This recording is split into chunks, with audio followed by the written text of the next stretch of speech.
आज की कार्रवाई में आपने सबने देखा बहुत अहम मुद्दे जो हैं आज भी हमने उठाए थे और ख़ास तौर से मुझे बड़ी तकलीफ़ हुई इस बात को देखते हुए कि जो रेजोल्यूशन एमएसपी के ऊपर, जो प्रस्ताव मैं एमएसपी के ऊपर लेकर आई थी केंद्र को भेजने के लिए, उसको सिरे से जो है 2 दिन तक तो ये कहते रहे कि अभी विचाराधीन है,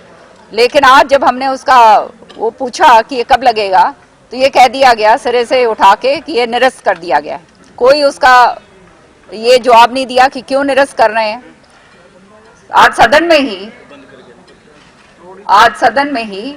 एक हमने और प्रस्ताव भी पास करा, सर्वसम्मति से करा, महाराजा अग्रसेन का जो है नाम जो है हिसार के अंदर जो एयरपोर्ट के ऊपर लगेगा। तो मुझे समझ नहीं आती कि जब ये प्रस्ताव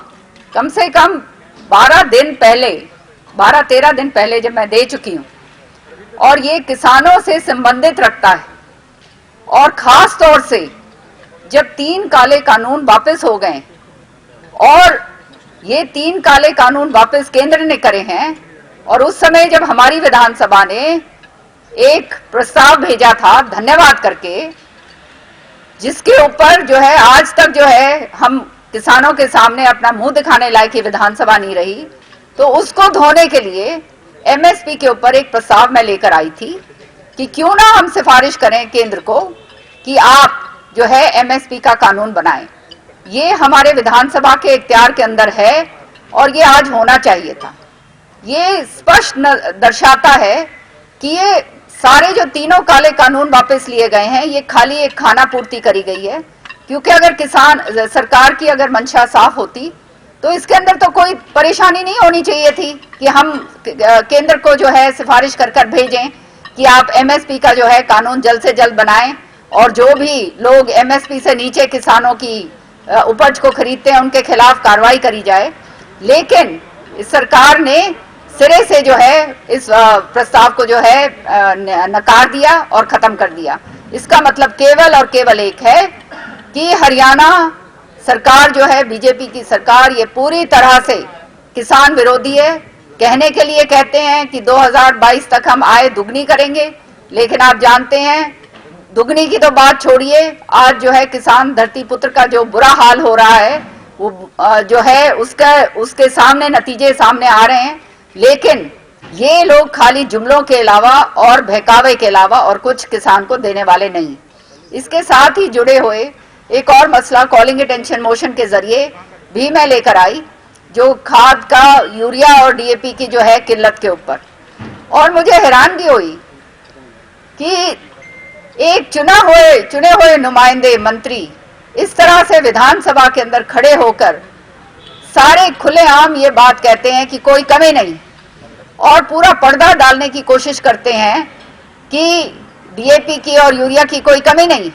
आज जो है सुबह मैंने अपने सोशल मीडिया पे और ये टीवी के ऊपर देखा, वहां पर साफ ये नजर आ रहा था कि बहल के अंदर जो इनका अपना गांव, अपना क्षेत्र है, बहुत बड़ा क्षेत्र है, वहां पे सुबह 5 बजे से जो है लाइनें लग रही हैं, हाहाकार हो रही है, लोग जो है वहां पे दुखी हो रहे हैं, कड़कती ठंड के अंदर दुखी हो रहे हैं, और मंत्री जी ये कह रहे हैं कि कोई कमी नहीं। तो ऐसे जो इस तरह की सरकार जब हो जाए और इस तरह के मंत्री जब उसमें आ जाएं, तो आप समझ सकते हैं व्यवस्था जो है वो पूरी तरह से खत्म हो चुकी है। और सरेआम खुलेआम जो इन्होंने बार बार मीडिया के जरिए, पेपरों के जरिए ये बात कही कि कोई कमी नहीं है, कोई कमी नहीं है, धरातल के ऊपर जो है इनकी असलियत नजर आ रही है। लोग इनको बख्शेंगे नहीं। इतनी बड़ी जब झूठ बोलते हैं, मैं समझती हूँ लोग आने वाले समय में इनको बख्शेंगे नहीं। इनके जो असली चेहरा जो है वो सामने पूरा आ चुका है। इसके साथ साथ डिमांड्स के अंदर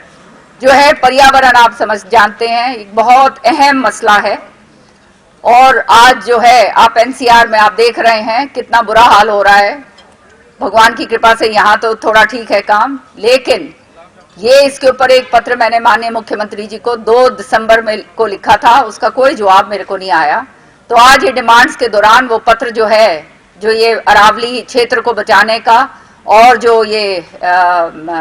शिवालिक जो फुटहिल्स हैं इनको बचाने का पत्र जो लिखा था वो मैंने आज असेंबली के अंदर टेबल करा।